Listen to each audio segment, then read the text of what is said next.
Vamos a hablar sobre espondiloartritis, antes conocida como las espondiloartropatías seronegativas. Más bien, si es que en algún momento se corta el internet o algo, por favor, Andrea, la delegada, me llama por teléfono. Gracias. La agenda de la exposición va a ser hablar un poco de la clasificación, la epidemiología, la patogenia, el cuadro clínico, el diagnóstico, el tratamiento y la rehabilitación. Como ustedes saben, las espondiloartritis son un grupo heterogéneo de enfermedades inflamatorias que van a estar caracterizadas básicamente por oligoartritis espinal. Ya quiere decir, puede afectar tanto la columna desde la cervical, la dorsal y la lumbar. Así también puede tener compromiso de articulaciones periféricas. Miren ustedes acá, notoriamente este es un dedo en salchicha, que ya vamos a ver que es una manifestación bastante frecuente en una de los tipos de espondiloartritis, ¿no?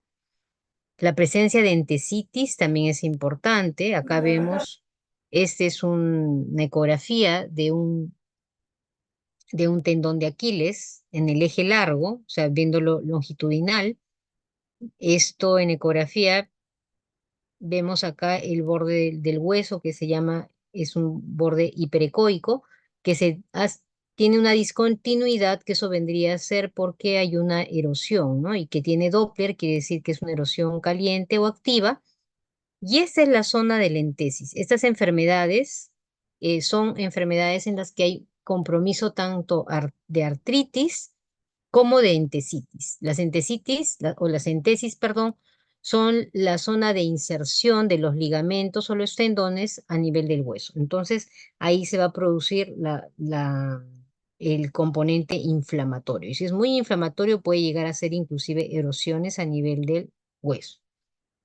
La centesitis y el compromiso tanto puede ser mucocutáneo o puede ser también ocular, como en el caso de este paciente, ¿no? El síndrome de ojo rojo, un ojo normal, y acá un ojo rojo doloroso con pérdida de la agudeza visual que se acompaña a este tipo de patologías, ¿no? Como son las uveitis. Entonces, en esta diapositiva prácticamente hacemos como un resumen introductorio para lo que vamos a ver más adelante. Ya habíamos mencionado que el dolor inflamatorio es muy importante. Lo más estudiado es el dolor lumbar inflamatorio, pero pacientes, por ejemplo, se ha visto que las pacientes mujeres presentan más cuadro de la columna alta, o sea, cervicalgia inflamatoria, a diferencia de los varones que presentan más compromiso dolor lumbar inflamatorio. Entonces, ¿cuáles son las características clínicas del dolor lumbar inflamatorio? Que eso es muy importante. O sea, la presencia en personas menores de 45 años, que el tiempo de duración del dolor sea mayor a 3 meses, de inicio insidioso, la rigidez matutina mayor de 30 minutos, mejora con el ejercicio, empeora con el reposo, tanto así que los pacientes se despiertan a la mitad de la noche, ¿no? Con mucho dolor y tienen que caminar. Mejora con AINES y lo que les había mencionado, ¿no? O sea, un dolor intenso en la parte lumbar. Si alguno de ustedes, más o menos porque la edad de presentación es entre los 20 y los 40 años, tiene un dolor de este tipo de estas características, tiene que acudir al reumatólogo, ¿no? La clasificación clásica o antigua era espondilitis anquilosante, la espondiloartritis psoriásica, ya sea prominioaxial o periférica, la artritis reactiva, ¿no? Las que se asocian a infección, las espondiloartritis enteropáticas que se asocian a enfermedad inflamatoria intestinal, las de inicio juvenil y las indiferenciadas. Actualmente ya se está manejando más el término de espondiloartritis axial, básicamente para diferenciar, pero dicho sea de paso, no las entidades tipo espondilitis o artritis psoriásica, obviamente son entidades que siempre van a estar, ¿no?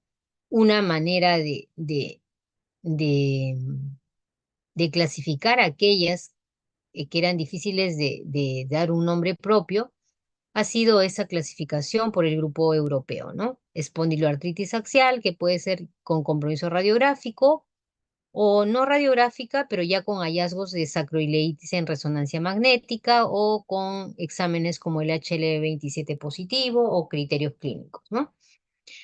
O puede ser que ese paciente solo no tenga compromiso axial y tenga periférico. Y aquel paciente que se asocia con psoriasis, enfermedad inflamatoria intestinal.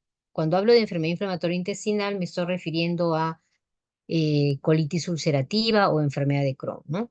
O con alguna infección precedente, o en algunos casos que no tengan psoriasis, ni otros, los que antes conocidos como indiferenciados. Entonces, ¿cuál es la epidemiología, no? Como ya habíamos mencionado, la más conocida es la entidad de la espondilitis anquilosante. Vemos un paciente que ya tiene muchos años de un largo tiempo de enfermedad y en la que vamos a ver esta alteración en la postura del paciente por la rigidez marcada de la columna, ¿sí? Algunos le mencionan, antiguamente se mencionaba como tiene una espalda en tabla de planchar, ¿no? Ya habíamos mencionado más frecuente en sexo masculino 2:1, igual edad menor de 45 años. La incidencia, obviamente, eso va a variar de acuerdo al sitio de donde sea sacada, ¿no? 7.3 por 100.000 pacientes por año. Y la prevalencia, altamente prevalente, por ejemplo, en Estados Unidos y también en Países Bajos, ¿no? Y se ha visto que según la asociación con el HLA, la mayoría de los pacientes la mayoría de pacientes con espondilitis, pero esto estamos hablando de una población caucásica, más del 90% presentan HLA-B27 positivo, ¿no? Pero este HL27 está menos del 1% en africanos y en asiáticos también, ¿no? Por ejemplo, acá en Latinoamérica se ha visto poco frecuente la asociación de HL27. Hablando en Perú, por ejemplo, ha habido un estudio hace años, solo se encontraba el 30% de pacientes con espondilitis con HLA-B27. O sea que la presencia de HLA-B27 en nuestra población o la ausencia no excluye el diagnóstico. Esos son los criterios antiguos que todavía se usan para catalogar, que son los criterios de Nueva York para la espondilitis anquilosante, ¿no? Que igual como criterio clínico es la lumbalgia inflamatoria con rigidez matutina, lo que les habíamos mencionado de la lumbalgia inflamatoria, y la limitación a la movilidad de la columna lumbar, tanto en el plano frontal como sagital, y la limitación de la expansión torácica con respecto a los valores normales para edad y sexo. Y el criterio radiológico, presencia de sacroileitis bilateral 2:4 o unilateral 3:4. Y está definido como espondilitis anquilosante si está presente el criterio radiográfico con al menos un criterio clínico, con una especificidad bastante alta, una sensibilidad cerca al 80%. Entonces acá veamos, en esta imagen se ven los compromisos de las sacroiliacas, ¿no?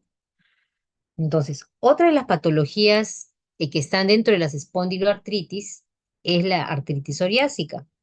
La artritis psoriásica es menos frecuente, en nuestro país es mucho menos frecuente, ¿no? Como presentación de artritis psoriásica, la psoriasis se presenta en 1% de la población general y afecta al 30% de los pacientes con psoriasis van a tener en algún momento de su enfermedad artritis psoriásica. La relación es igual, indistinta en relación mujer-varón, y su asociación también tienen con HLA-27 cuando tienen compromiso axial hasta un 70%, ¿no? Y 25% cuando hay compromiso periférico. Ojo que los pacientes con artritis psoriásica pueden debutar en diferentes periodos de tiempo. Quiere decir, puede haber aquellos pacientes que debutan con primero la psoriasis y en el tiempo hacen la espondilitis, o primero hacen el compromiso articular y después hacen la psoriasis. La artritis reactiva es otro de los de las entidades de las espondiloartritis, su relación es predominantemente en varones, igual que la espondilitis anquilosante, más que nada en jóvenes, porque se asocian mucho a las infecciones, ¿no? Y su asociación también con el HLB27 es del 70%.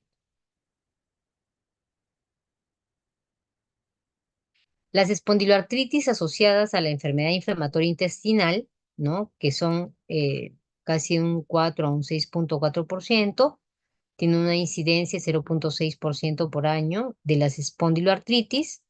Estas se caracterizan porque hacen mayor compromiso periférico, un 40%, es lo más sintomático, pero se ha visto que tienen casi el 50% de los pacientes una sacroileitis asintomática, porque por eso es importante hacer un buen examen y hacer exámenes de apoyo al diagnóstico también, ¿no? Es más frecuente en jóvenes, mujeres, aquellos pacientes que tienen también un índice de masa corporal alto, ¿no? Los obesos, eh, en aquellos que tienen una enfermedad articular activa, o también se ha visto que estos se asocian a otras manifestaciones extraarticulares, ¿no? Entonces no nos olvidemos que es un grupo importante que va a presentar esta patología. Entonces, dentro de la etiopatogenia en general de las espondiloartritis, se ha visto que hay un origen multifactorial en general, básicamente el genético que ya habíamos mencionado, la asociación del HLB27, que es el más conocido, pero hay otros genes también, y asociado al ambiental, ¿no? Y en el ambiental, ¿a qué se va asociado más que nada? A las infecciones. ¿Y a qué infecciones? Especialmente infecciones del tracto urinario, ¿no? Por ejemplo, los gérmenes asociados, el E. coli, la Klebsiella, y o a la presencia de disbiosis intestinal. Algo así como han visto en artritis reumatoide, ¿no? Entonces, ustedes pueden ver, por ejemplo, la cantidad de genes asociados con, en este caso, con espondilitis anquilosante. Vean ustedes la cantidad de genes que nosotros tenemos, especialmente el HLA27, ¿no? Que está en el cromosoma 6. Tenemos al B60, tenemos al asociado con el IL-23. Doctora También Claudia. tenemos, ¿me escuchas? Sí, ahora sí. Ok. Tenemos también asociados con el STAT3 o aquellos asociados también con otros genes como el TLR4, otros genes asociados también el TNAP, TGF-beta 1. Entonces, cada uno de ellos van a tener una función, ¿no? Entonces, y estos genes se han visto que, por eso se dice que la etiopatogenia es bastante compleja y antes solo se pensaba que había o sea, se encontró, estamos hablando el descubrimiento del HLA ha sido el año 1974, imagínense ustedes. Entonces, todos los demás han devenido con el tiempo, ¿no? Entonces, acá, por ejemplo, esos han sido para los genes para espondilitis anquilosante, y acá los genes que están asociados con la psoriasis y la artritis psoriásica, ¿no? Que son tanto el HLA-C 0602, el HLA-B, con algunos alelos, iguales en el cromosoma 6, el IL-23 y el IL-12, ¿no? Entonces, predominantemente son los que se encuentran en la manifestación de artritis psoriásica. Sabemos que el HLA-27 es un alelo del HLA-B en el complejo mayor de histocompatibilidad de clase 1, y habíamos visto que está en el cromosoma 6 y que está presente en menos del 10% de la población general. Tiene varias familias de alelos, ¿no? De varios subtipos. Y también existen otros genes que no son HLA, ¿no? Eh, pero que sí muestran que al estar presentes van a llevar a la, eh, son importantes en la fisiopatología de estas enfermedades, ¿no? Especialmente de la espondilitis anquilosante. Entonces, se ha visto, y habíamos mencionado, o sea, el HL27 puede ser necesario, pero no suficiente, por lo que yo les había mencionado. En nuestra población, el hallazgo es menos frecuente que en una población caucásica, ¿no? Y tenemos, por ejemplo, la espondilitis, ya habíamos mencionado, casi hasta el 95% en las poblaciones caucásicas, en la reactiva casi en 70%, en la artritis psoriásica, como lo habíamos mencionado, y en las indiferenciadas hasta el 50%. Se ha visto que la presencia del HLA-27, ¿no? Ante la presencia de los péptidos artritogénicos, van a llevar a que se desencadene toda la cascada inflamatoria, ¿no? Y los que van a producir, ¿no? Alterando también la actividad de otros genes como el ERAP1, el ERAP2, alteraciones a nivel de las respuestas de otras proteínas, ¿no? Lo que van a llevar a la producción de sustancias inflamatorias que van a llegar como el IL-23, por ejemplo, y las citoquinas proinflamatorias, ¿no? El TNF-alfa, ¿no? Y ellos van a llevar a producir, ¿no? La inflamación, tanto a nivel de la centesis, a nivel articular, ¿no? Habíamos hablado de la disbiosis, ¿no? De la disbiosis intestinal, aquella en la que estos gérmenes patógenos van a prevalecer sobre aquellos lactobacilos o gérmenes comensales y su presencia va a llevar a producir una disrupción de la barrera a nivel intestinal, llegando estos patógenos a despertar la respuesta innata, ¿no? Tanto así que van a producir igualmente, van a ser fagocitados, se van a producir, en respuesta a esto va a haber una gran producción de citoquinas proinflamatorias, ¿no? También hay participación de la inmunidad adaptativa, ¿no? Con la presencia de la activación de las células dendríticas, de las células T, B, eh, de los anticuerpos que van a llevar a producir, ¿no? Toda la cascada, se va a activar la cascada de las células T, especialmente el TH17 y el TH1, que son los que van a estar relacionados con la producción de tanto interferón gamma como de la interleuquina 17. Y eso es importante debido a que finalmente vamos a ver que los tratamientos que tenemos para estos pacientes tratan de bloquear las vías inflamatorias, ¿no? Especialmente IL-17, los anti-TNF, ¿no? O sea, también otro de los mecanismos, el mecanismo del mimetismo molecular, ¿no? De algunas bacterias.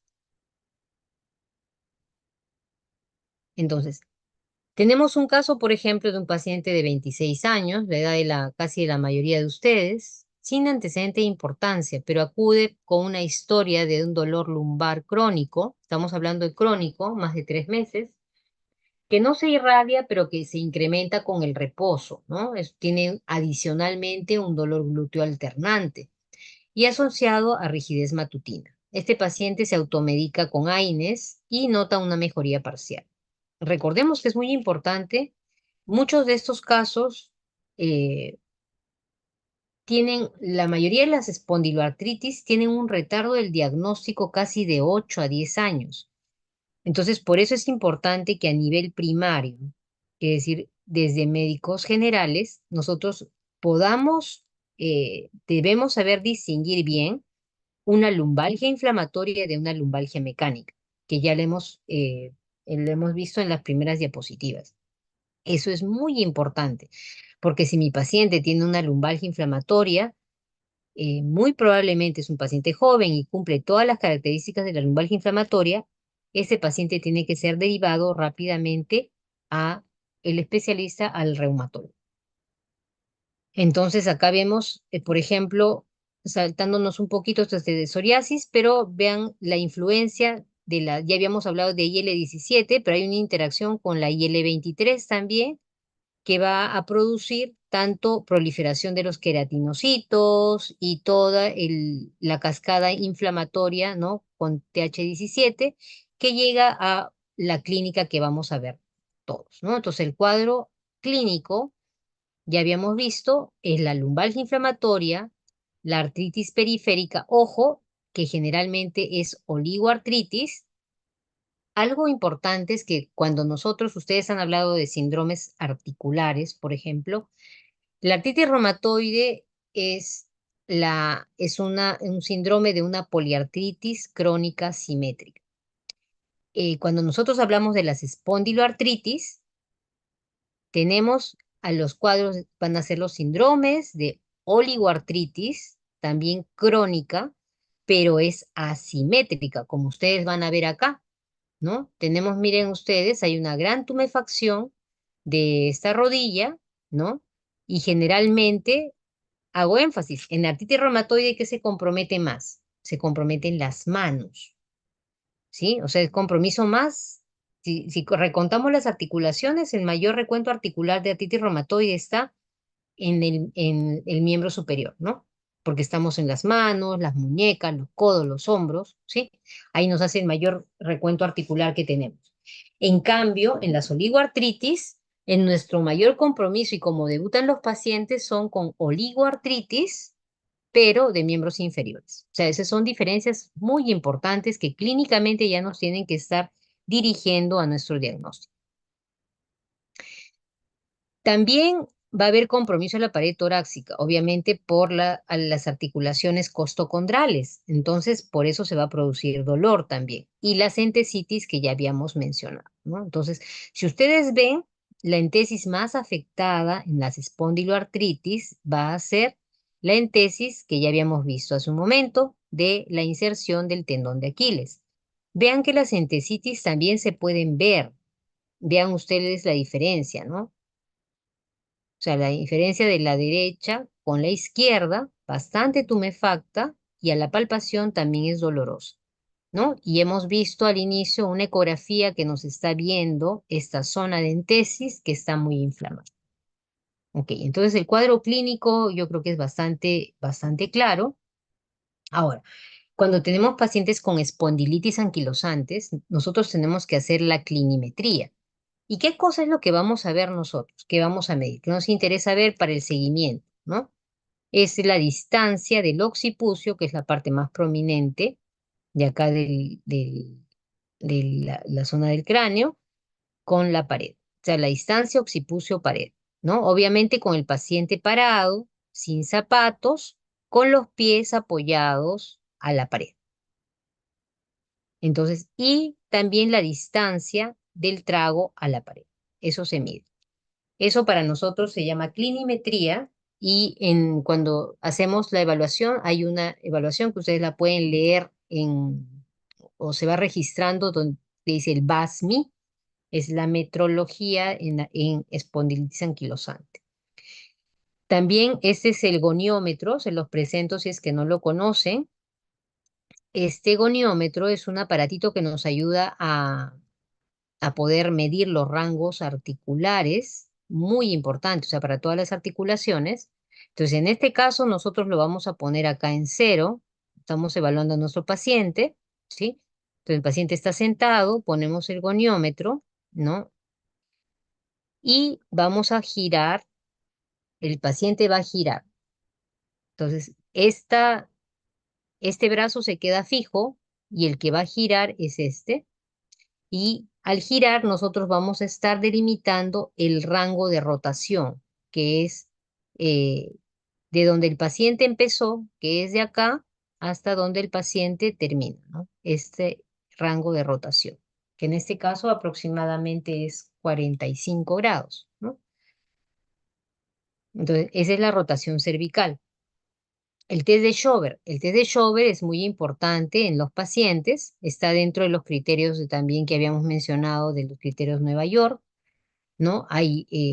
Se hacen dos marcas, se toman de referencia la parte de las espinas ilíacas superiores, 10 centímetros para arriba, y hay un shover este es el shover corte y el shover largo se toman 5 centímetros para abajo, ¿no?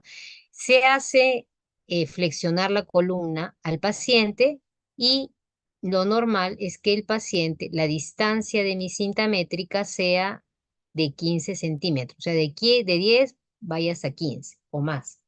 Quiere decir que y yo descuento. Mi shower normal debe ser 5 o más. O sea, mi test de shower normal 5 o más, ¿no? Es lo que el paciente realiza menos la distancia inicial que es 10.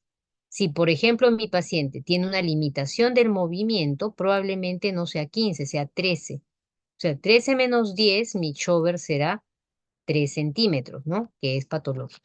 O sea, shower positivo.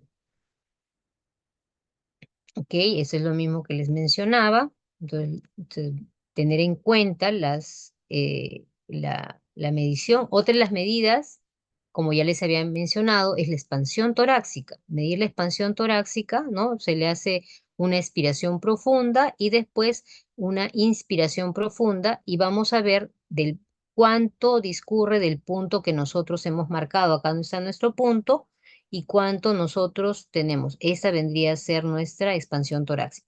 Y la expansión torácica tiene de acuerdo al si es varón o mujer y de acuerdo también de acuerdo hay parámetros referenciales, ¿no? En pacientes con esponjía anquilosante, por ejemplo, la expansión torácica está disminuida en relación a los parámetros referenciales normales.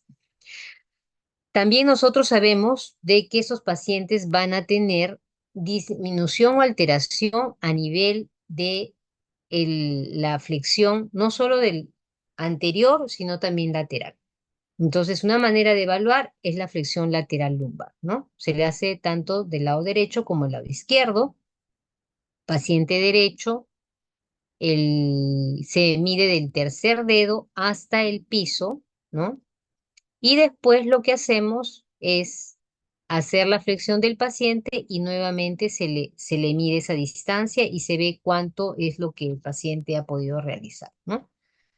Entonces, eso también es importante para ver la evolución del paciente. Entonces, además de la parte articular, que ya ustedes ya lo tienen claro, tenemos que ver que estos pacientes pueden hacer compromisos extraarticulares. El más importante y el más frecuente, como habíamos visto al inicio, es la presencia de la uveitis anterior. Conjuntivitis se presenta, por ejemplo, en los casos de artritis reactiva, pero las uveitis anteriores, que no se olviden, es un síndrome de ojo rojo doloroso, ¿sí?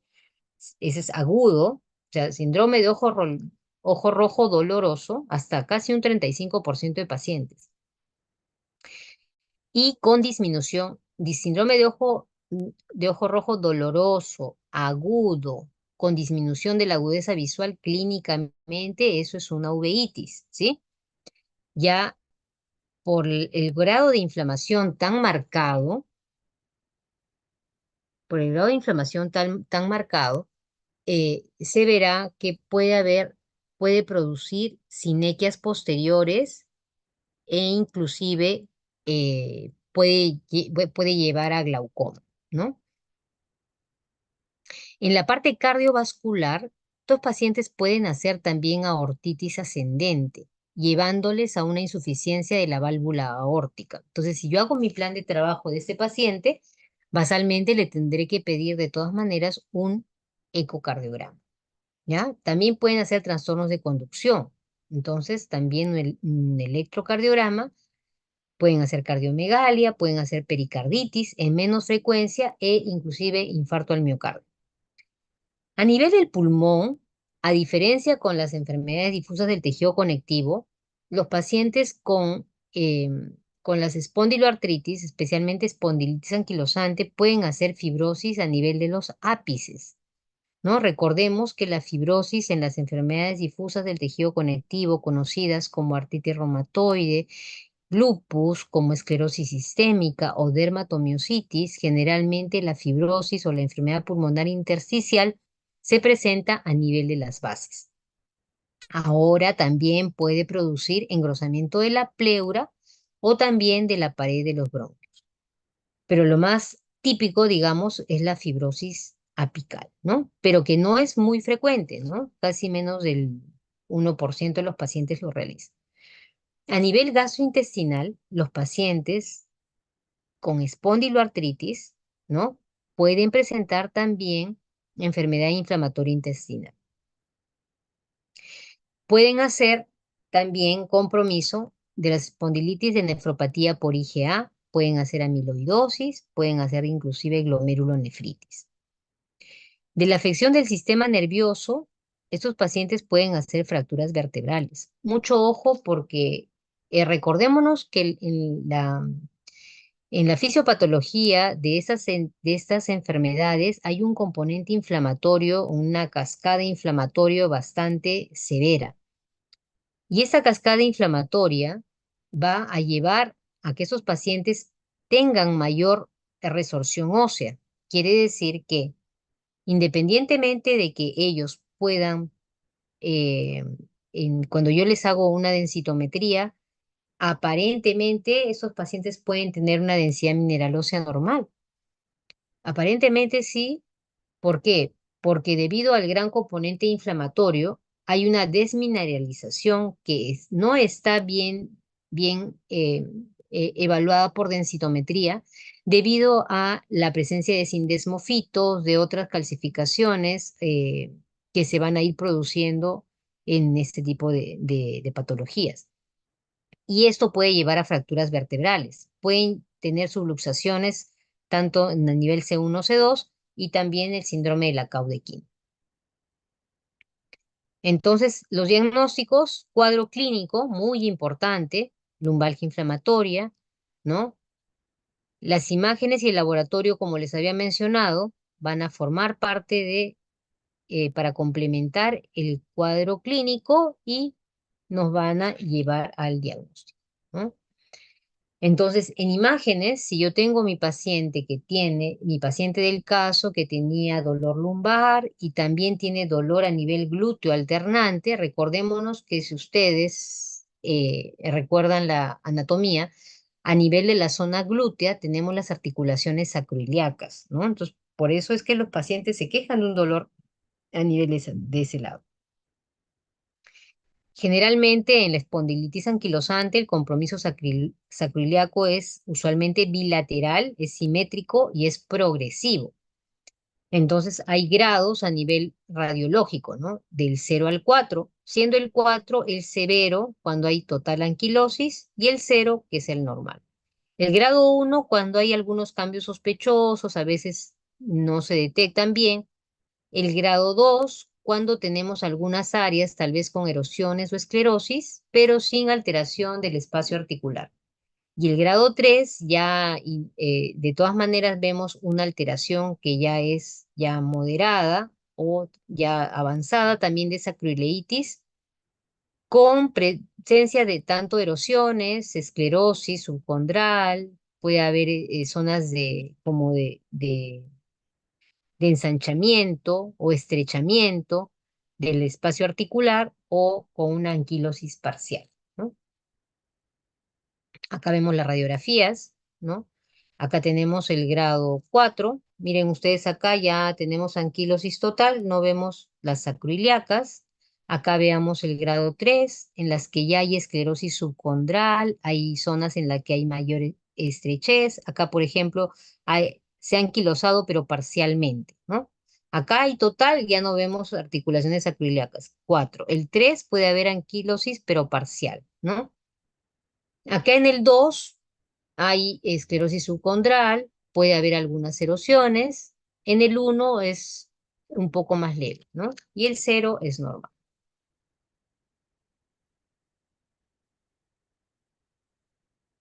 Veamos, por ejemplo, las imágenes típicas que, bueno, en nuestra clase ya las vimos también.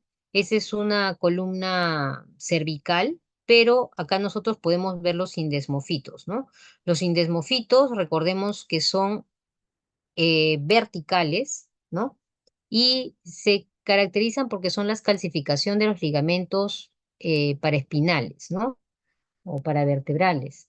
Vean ustedes acá cómo tenemos, prácticamente acá tenemos las vértebras, pero las vemos acá esos dos indesmofitos bastante marcados, que se conoce como la caña de bambú por los indesmofitos, ¿no? Estos son pacientes obviamente con una espondilitis de largo tiempo sin tratamiento. Recordemos que el retraso del diagnóstico, y eso lo enfatizo, se ha visto que es más o menos entre 8 a 10 años que el paciente va automedicándose con antiinflamatorios no esteroideos y finalmente ya con un compromiso avanzado llega al hospital, ¿no? Entonces, para eso, justamente para los diagnósticos más tempranos y precoces, usamos la resonancia magnética para la evaluación de las sacroiliacas, ¿no? Donde vamos a ver nosotros la presencia del, lo que vendría a ser las zonas de edema, básicamente a nivel del edema óseo, podemos ver erosiones también, ¿no? Entonces, acá en esa imagen STIR, que es la imagen, las dos imágenes, las dos secuencias, perdón, preferidas para evaluación, porque debe haber un protocolo de evaluación de las, cuando yo sospecho de una espondiloartritis, entonces voy a tener que pedir mis resonancias en STIR, que es una secuencia en la que hay supresión de grasa para ver el edema. Como vean acá ustedes donde está la flecha, acá se ve el edema óseo a nivel de la columna. Y acá a nivel de T1, ya eso nos ayuda también para confirmar ese hallazgo, ¿no? Acá nosotros podemos ver, ese es un STIR, ese es una, lo que habíamos visto en ecografía hace un rato, esa es una resonancia, ¿no? También nos sirve la resonancia para ver las entesitis. Y acá vean ustedes que con STIR se ve el edema, ¿no? A nivel de la entesis inflamada, la entesitis. Obviamente, el estudio, la ventaja de la ecografía versus la resonancia es el costo, básicamente el costo. Más barato para la ecografía, más cara para la resonancia. Y los dos pueden ver bien las entesis. Obviamente, las ecografías no las tienen que ser hechas por médicos entrenados en músculo esquelético, ¿no? Porque los ecografistas generales difícilmente saben evaluar entesitis, ¿no? Hay diferentes, inclusive, scores para evaluación de entesitis en los pacientes con espondiloartritis, ¿no? Entonces, los criterios de clasificación de ASAS, ya solo para recordarlos, ya los habíamos mencionado, los vamos a recordar.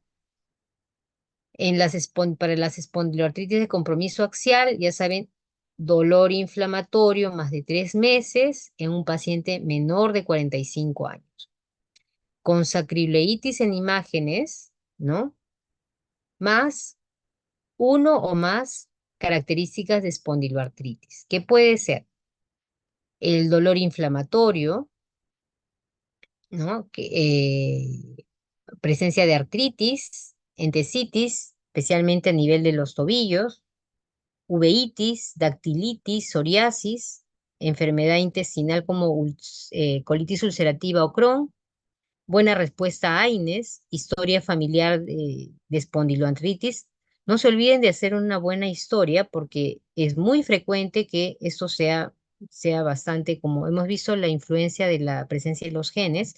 Hay bastantes familias que tienen este problema, ¿no? Entonces, de historia tenemos que sacar ese dato. La presencia del HLA-27 y marcadores inflamatorios como el PCR, la proteína C reactiva o la presencia de HLA-27 más dos de las características que ya habíamos mencionado de espondiloartritis, ¿no? Y esa es lo que nosotros conocemos como sacroileitis en imagen, ¿no? La inflamación aguda, altamente sugestiva de sacroileitis por resonancia, ¿no? En la que vemos, pues, el edema óseo, ¿no? O si ya es definida la sacroileitis, de acuerdo a los criterios que habíamos visto de los criterios de Nueva York. Ahora, tenemos los cuadros de espondiloartritis con psoriasis o la artritis psoriásica, ¿no? Entonces, la artritis psoriásica puede dar un compromiso muy parecido, puede ser una espondiloartritis eh, psoriásica, características clínicas, la clinimetría va a ser igual que una espondilitis anquilosante, pero aquellas que son lo más predominante es que sean de compromiso periférico, ¿no? Entonces, cuando es de compromiso periférico, ellas hacen artritis, generalmente oligoartritis, entesitis casi el 50%. Recordemos que las entesis más comprometidas son las del Aquiles y de la fascia plantar. Acá miren ustedes, este es un talón y vemos acá cómo hay una tumefacción, ¿no? Porque acá vemos, acá este paciente va a estar con una fascitis plantar. ¿Ya?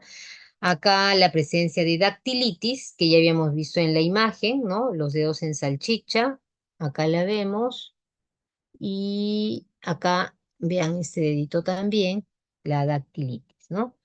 Más frecuente en pies, pero puede ser aguda o crónica, está asociado a enfermedad articular severa. O sea, vean ustedes, entesitis y dactilitis casi en el 50% de los pacientes se presenta.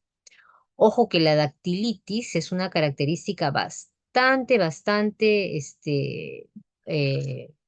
yo tengo un paciente con oligoartritis y además tiene dactilitis, entonces ese paciente muy probablemente, si es que no tiene ya psoriasis en ese momento, muy probablemente es una manifestación precoz de una artritis psoriásica.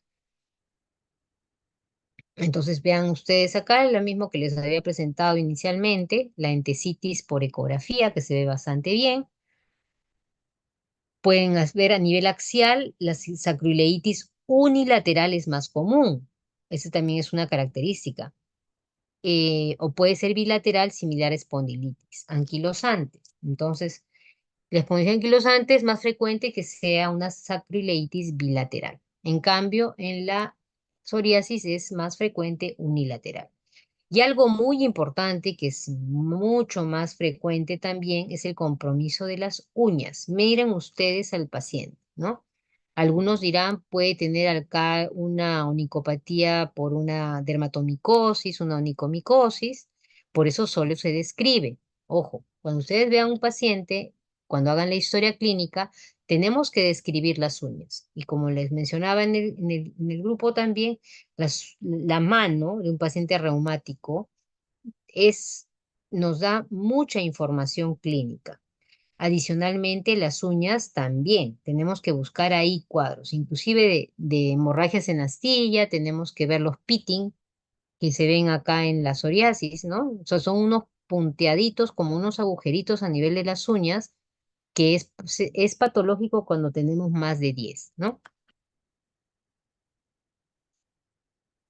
Los doctores Moll y Wright describieron unas formas de presentación de la artritis psoriásica, ¿no? Como la variedad oligoarticular, la poliarticular, similar a artritis reumatoide, la distal, aquella que compromete las interfalángicas distales netamente, las mutilans, ¿no? Aquellas artritis severas, mutilantes, y la que tienen compromiso axial tipo espondilitis anquilosante, ¿no? Entonces el diagnóstico va a ser clínico, ¿no? O sea, tiene que ver un médico, esta es una placa, ¿no? Una placa psoriásica que se caracteriza por ser elevada, con bordes descamativos. ¿Cuál sería mi diagnóstico diferencial de esta lesión? Tal vez una dermatomicosis también, ¿no? Igual a nivel de los pies, vean ustedes. Algunos ven estas uñas estas uñas y dice, esta es una onicomicosis. No, por eso uno describe. Ya después que cuando ustedes vayan a hacer la historia, ya dentro de su plan de trabajo para hacer el diagnóstico diferencial, le pedirán un raspado de uñas, un cultivo para ver si acá hay un cuadro infeccioso agregado. Pero si es que esto es negativo, obviamente esa es la onicopatía psoriásica. Ahí tengo un paciente, un médico ginecólogo que vi hoy día y que el paciente me refiere que no tenía, él tenía el problema de las uñas, ¿no? Y después con el tratamiento indicado actualmente está bien. Dime.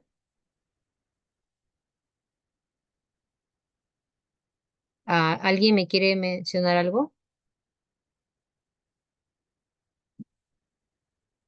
Ok. Bueno, entonces, ya, recordemos eso, ¿no? Entonces, la onicopatía también es un punto que vamos a ver, la onicopatía por psoriasis, ¿no? La historia familiar o personal de psoriasis obviamente es importante. Si ustedes ven, son acuciosos, van a ver cómo acá tenemos, esto es una dactilitis, ¿sí? El dedo en salchicha. Y obviamente es dolorosa a la palpación. Dactilitis, ¿por qué digo? Porque es todo el dedo que se hincha. ¿Por qué? Porque no solo tenemos que hay presencia de artritis en esa zona, sino tenemos presencia también de inflamación de los tendones, ¿no? E inflamación inclusive de la parte del tejido celular subcutáneo, ¿no? Vean ustedes a diferencia de en aquellos pacientes que hacen un compromiso axial espondilítico, ¿no? Vean ustedes que cómo se diferencia. Esto, por ejemplo, cuando nosotros encontramos, eso ya no se llama sindesmofito, eso se llama puente óseo. Los sindesmofitos son apenas una línea pequeñita. Es una línea, es como que ustedes trazaran con un lápiz de arriba abajo. En cambio, acá nosotros vemos que esto es un puente grueso entre vértebra y vértebra, ¿no? Estos son puentes óseos que son característicos también de la espondiloartritis asociada a la psoriasis. Esos pacientes pueden hacer, como habíamos mencionado, cuadros hasta erosivos, ¿no? Son muy, muy agresivos. Miren ustedes este, cómo ha producido estas lesiones, ¿no? Inclusive acá hay se describe el lápiz en copa, ¿no? Que son unas manifestaciones producidas por las artritis erosivas de la artritis psoriásica. La artritis psoriásica, como corolario, yo no he visto muchos pacientes acá, pero cuando estuve en Italia era lo que más veíamos, ¿no? Y las artritis psoriásicas realmente eran muy inflamatorias. Y haciendo ecografía, pues podíamos ver todo lo que hemos mencionado, ¿no? Desde las dactilitis, e inclusive el tema también ahora es hacer también inclusive ecografía de la uña. La uña se considera una microentesis actualmente, ¿ya? Porque tiene varias capas que puede ser afectada. Ok, entonces la psoriasis tiene unos criterios de clasificación, ¿no? Que son los criterios Caspar. Básicamente estos criterios tienen una especificidad del 98% y una sensibilidad del 91%.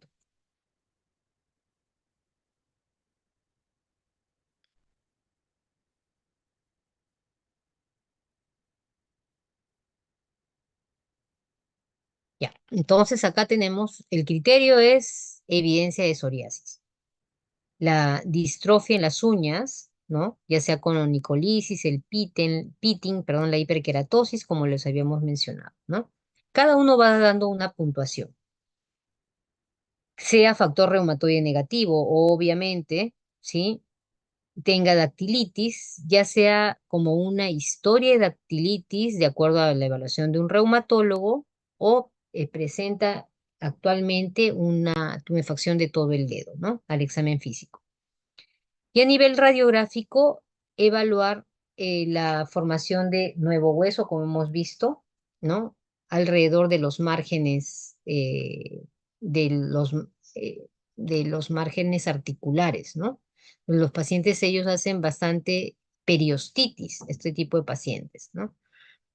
Se excluye los osteofitos, la formación de osteofitos. Recordemos que los osteofitos son la característica radiográfica de la osteoartritis, ¿no? Y los osteofitos, por concepto, si hablamos en la columna, los osteofitos son horizontales, son los llamados picos del oro, así como picos, ¿no? A diferencia de esos puentes óseos que son verticales, pero son gruesos, no se diferencian de los sindesmofitos delgados de las espondilitis anquilosantes.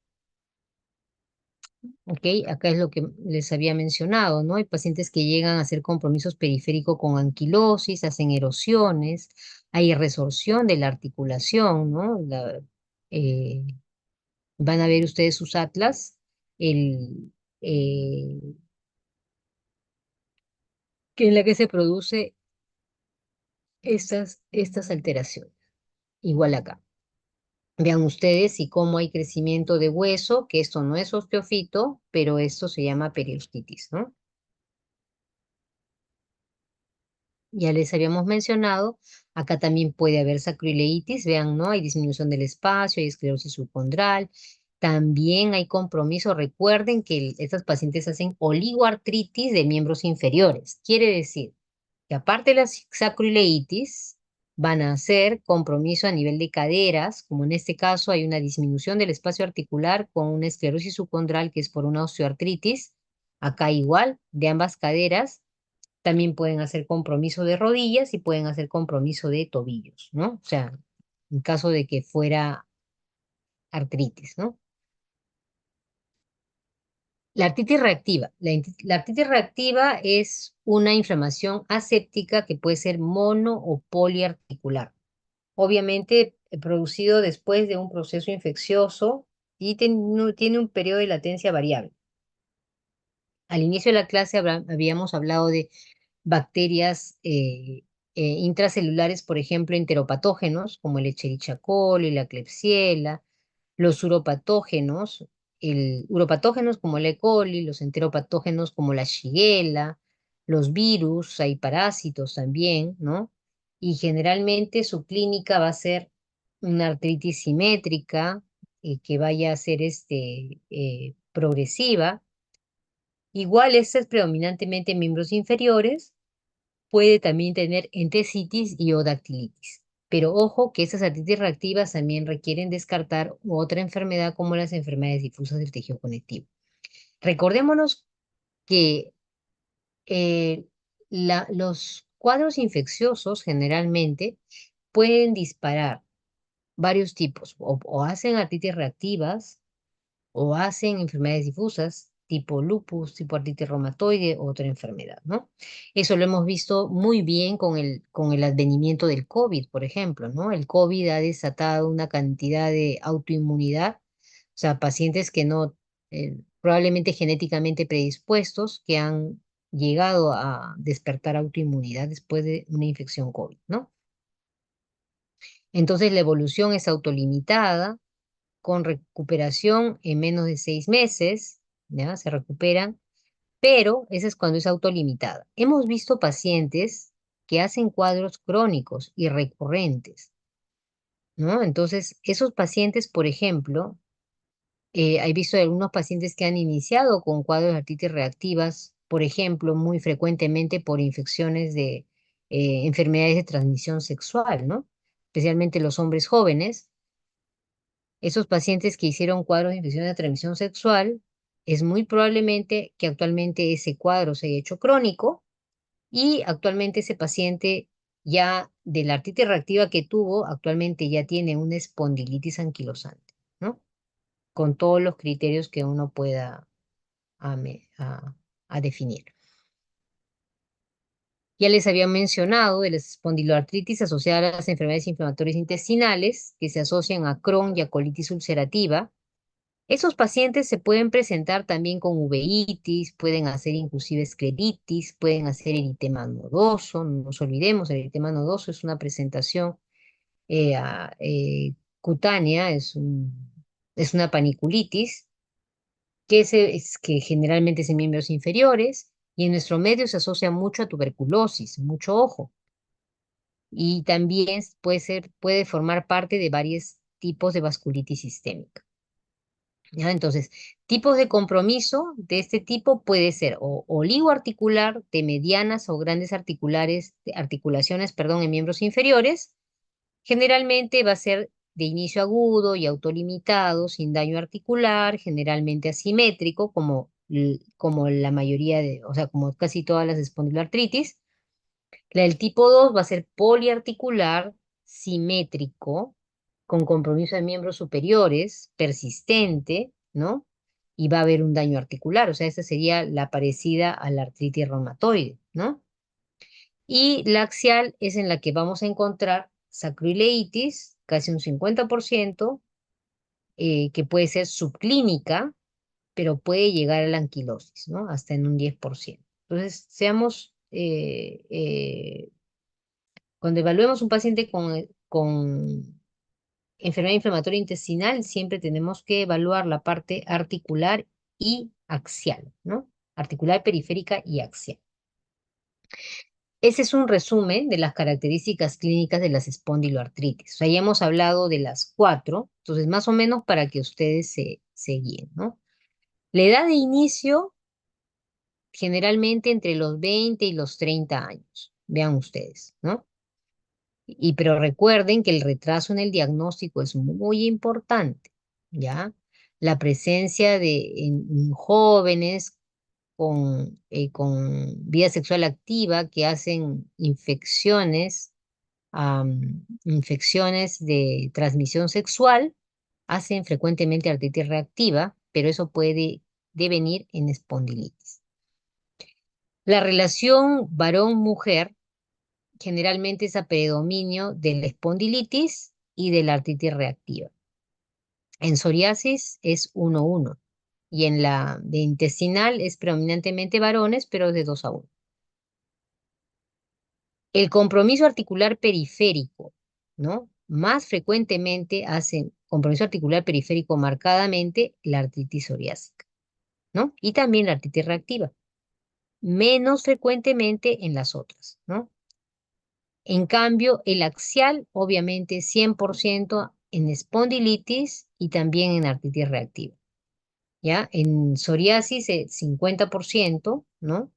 Y en la inflamatoria, en 30%. Una característica importante, por ejemplo, la dactilitis, muy frecuente en psoriasis. O sea, dactilitis, prácticamente hay que pensar en psoriasis. En espondilitis casi ausente y es infrecuente en artritis reactiva, ¿no? Y tampoco se presenta en en la inflamatoria intestinal. La entesitis es bien frecuente en psoriasis, en artritis psoriásica, como en espondilitis anquilosante. En la reactiva y en la intestinal es infrecuente.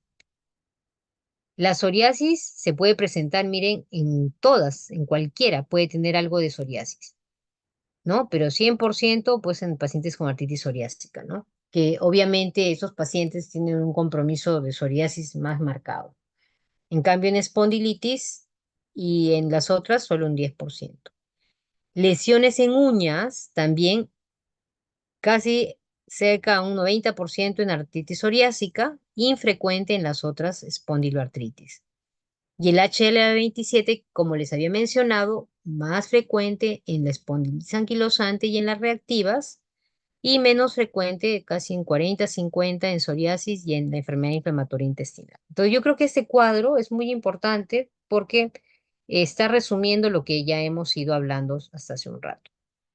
¿Cómo medimos la enfermedad de la espondilitis anquilosante? Ustedes han visto, bueno, mis alumnos en consultorio van haciendo varios cuestionarios, porque a mí me gusta mucho la clinimetría de las patologías que yo veo. Entonces, lamentablemente no hemos visto todavía espondilitis, pero sí vamos a ver los cuestionarios. Entonces, la actividad de la enfermedad la evaluamos mediante el BASDAI, ¿no? El BASDAI es por estas siglas en inglés, es para la actividad de enfermedad de la espondilitis anquilosante. eh, el ASDAS, que es una calculadora. Bueno, ambos instrumentos ya ustedes pueden entrar en sus celulares y los pueden encontrar ahí. Ya salen ahí y ya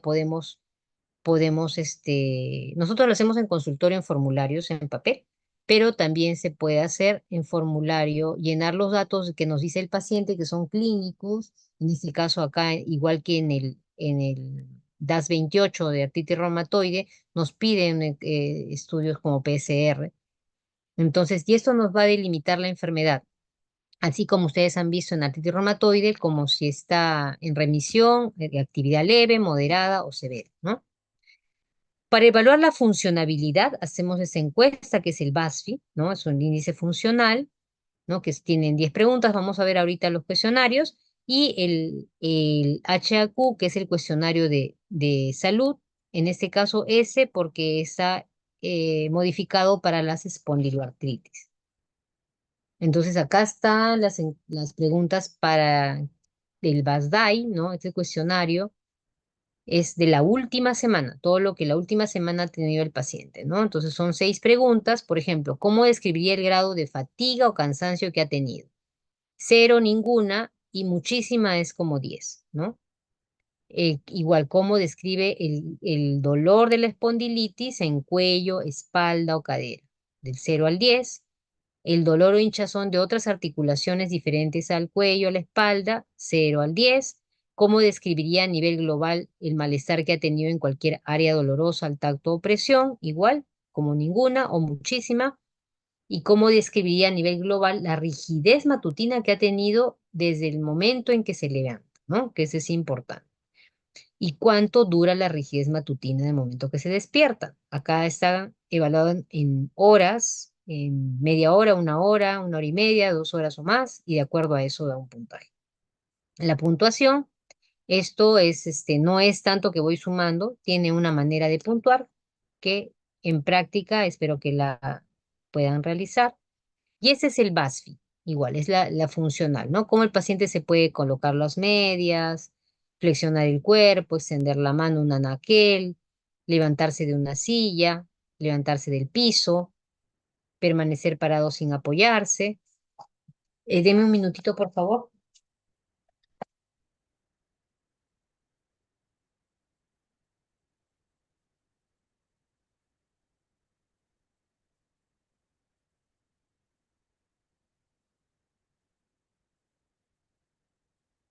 Ya, gracias, disculpe.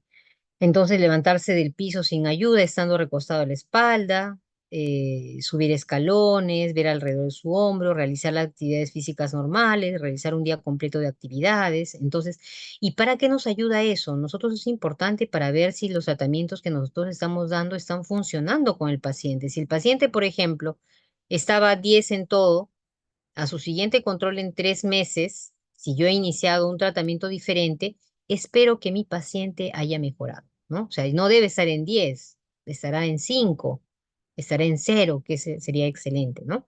Pero para eso nos sirve, ¿no? Y obviamente el BASDAI, por ejemplo, es un requisito también para ser candidatos a tratamientos en los pacientes, ¿no?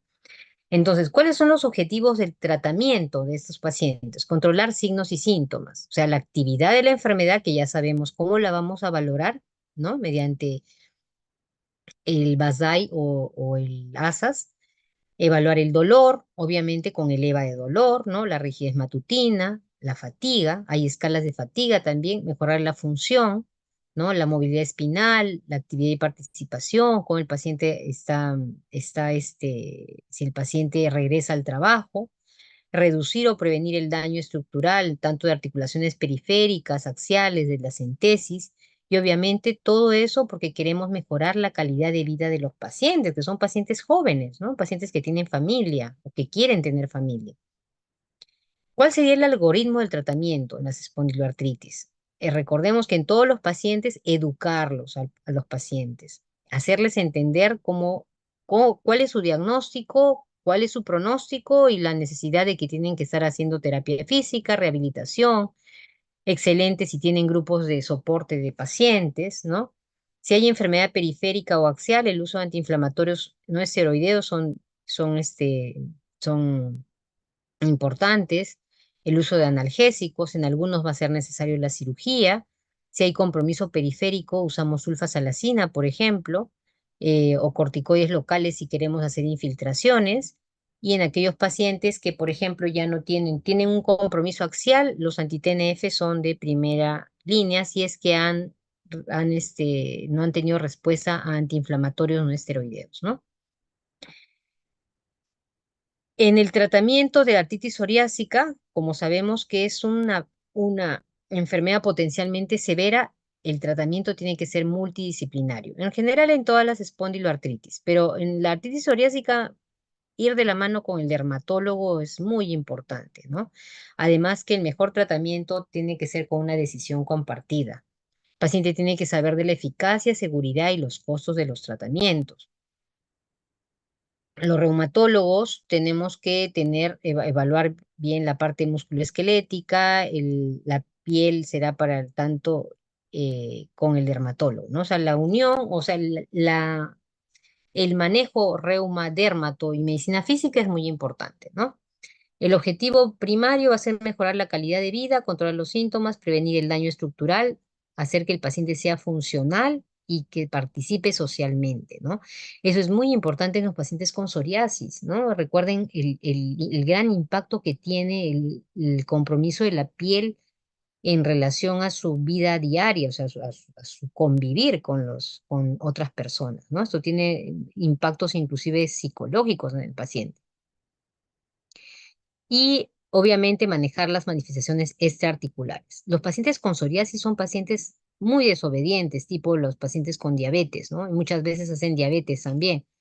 O sea, quiere decir que tenemos que prepararnos para trabajar con el paciente metabólico, que va a tener un síndrome metabólico. Quiere decir, eso va de la mano con enfermedad cardiovascular y otras comorbilidades, ¿no? O sea, son pacientes generalmente obesos, son pacientes con caracteres eh, especiales, ¿no?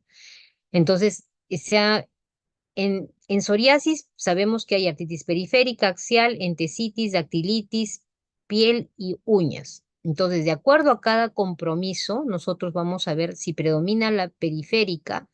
Vamos a usar así de arriba abajo, podemos usar DARMES convencionales, como están viendo ustedes, anti-TNF o biológicos, ¿no? Si no responde, hacer un switch de biológicos y así sucesivamente.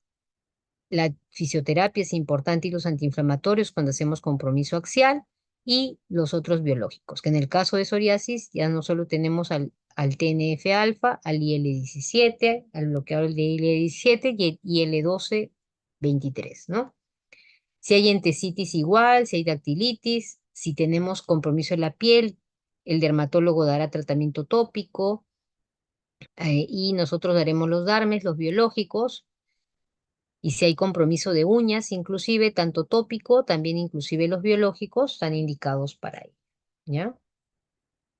Hay que tratar y reevaluar y se va a modificar el tratamiento las veces que sean necesarios, ¿no? Entonces, el tratamiento es un tratamiento, tiene que ser un tratamiento bastante activo, ¿no? O sea, los AINES, excepto obviamente en espondilitis asociada a enfermedad inflamatoria intestinal, ¿no? Porque tenemos estos pacientes, si no los mandamos, los sangrarían. En este caso, los corticoides sí se usan en enfermedad inflamatoria intestinal como antiinflamatorio, infiltraciones, inmunosupresores, los que están viendo, sulfasalacina, metotrexato, leflunomida, ciclosporina, ¿no? Que va bastante bien en artritis psoriásica, y los inhibidores ya como el tofacitinib y el baricitinib. Y los biológicos, a la cabeza los anti-TNF, que ustedes conocen, ¿no? Como el infliximab, adalimumab, golimumab, el etanercept, el certolizumab, ¿no? Acá tenemos certolizumab, son de primera opción. Y los anti-L17, como el secukinumab, ixekinumab, cuando hay una falla o contraindicación anti-TNF, ¿no? Por ejemplo, una alternativa importante sería yo uso IL-17 de primera intención si, por ejemplo, mi paciente ha tenido un antecedente de tuberculosis pulmonar. Recordamos que los anti-TNF podrían nuevamente reactivar esa tuberculosis. Entonces, más seguro sería mi uso de una anti-interleuquina 17, ¿no? Igual que la IL-12 y 23, que es el ustekinumab. La rehabilitación es muy importante eh, para prevenir o enlentecer la restricción de la movilidad de la columna y la discapacidad del paciente, ¿no? Para mejorar el dolor y la rigidez. Debe empezarse al diagnóstico, la rehabilitación y la recomendación debe tener su diario en casa y semanal en su centro médico. Los deportes son la natación y el ciclismo. Hay varios tipos de rehabilitación, hidroterapia, ondas cortas, ultrasonido, calor frío, el TENS, pero eso va a depender del paciente, obviamente del fisiatra, ¿no? Entonces, acá les voy a, acá les voy a poner, ese es una plática que grabé de un consens, de una charla de espondilitis, en la que quiero que remarquen, este doctor es un médico colombiano que es fisiatra y que trabaja con este tipo de pacientes. Entonces, vean ustedes, ¿no? Importante que ubiquen el dolor, ver la capacidad funcional del paciente, ver si es sedentario o el paciente puede hacer ejercicios. Todo eso tenemos que nosotros ver y el patrón de sueño que tiene el paciente. Entonces, vamos a ver unos videitos cortos.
Entonces, es muy importante, o sea, que la terapia física tiene que ser personalizada. Como dice el doctor, si a alguien no le gusta nadar, nadie lo va a obligar, y tal vez no sabe nadar, tampoco nadie le va a obligar a hacer algo que no le gusta y que no está, y que se ha visto que tanto el ejercicio en el agua como en el ejercicio a pie, que es las caminatas, otro tipo de ejercicios, el impacto en la enfermedad va a ser el mismo. O sea, es importante, ¿no? Que veamos nosotros mejorar los ejercicios que vayan a mejorar la masa muscular del paciente, disminuir la grasa corporal total, mejorar a ese paciente si es que está con depresión, llevarlo a un médico de salud mental, a un grupo de soporte, o a un psicólogo, ¿no? Y finalmente tratar de que fortalezca el músculo. Ustedes saben que fortaleciendo los músculos de estos pacientes van a llevar a ser también menos complicaciones como osteoporosis y fracturas vertebrales. Entonces, como conclusiones de la práctica, de la plática, las espondiloartritis son un grupo de artritis inflamatoria que van a compartir características clínicas, radiográficas y genéticas. Hay nuevos criterios de clasificación ASAS que van a proveer nuevos estándares para la espondiloartritis axial, lo cual nos va a poder servir como base para el diagnóstico temprano de la espondiloartritis axial y permitirá efectivizar el tratamiento de estos pacientes. La patogénesis va a estar mediada especialmente por el TNF, el TNF alfa en las articulaciones. Y en eso, el espondilitis anquilosante afecta el esqueleto axial y las articulaciones sacroiliacas. Existe un número de índices generales y específicos de severidad empleados para evaluar estas enfermedades, ¿sí? Que eso nosotros llamamos clinimetría, y el tratamiento va a estar centrado alrededor de los AINES, con poca eficacia mostrada por los demás, especialmente si tiene compromiso axial, serán los biológicos como los anti-TNFs, ¿no? Y la psoriasis, obviamente, también es muy importante. El diagnóstico precoz y tratamiento precoz mejora los desenlaces. Tratar por dominios del más severo, obviamente, si es periférico, si es entesitis, dactilitis, piel, uñas. El manejo multidisciplinario y concomitante de las comorbilidades metabólicas y cardiovasculares es importante. Y igual, insisto, usar la clinimetría en los pacientes también y los apoyos de diagnóstico como son el ultrasonido y la resonancia, ¿no? En el caso se pueda. Bueno, este es mi hospital. Les agradezco a ustedes por la asistencia y si hay alguna pregunta, estamos acá para responder.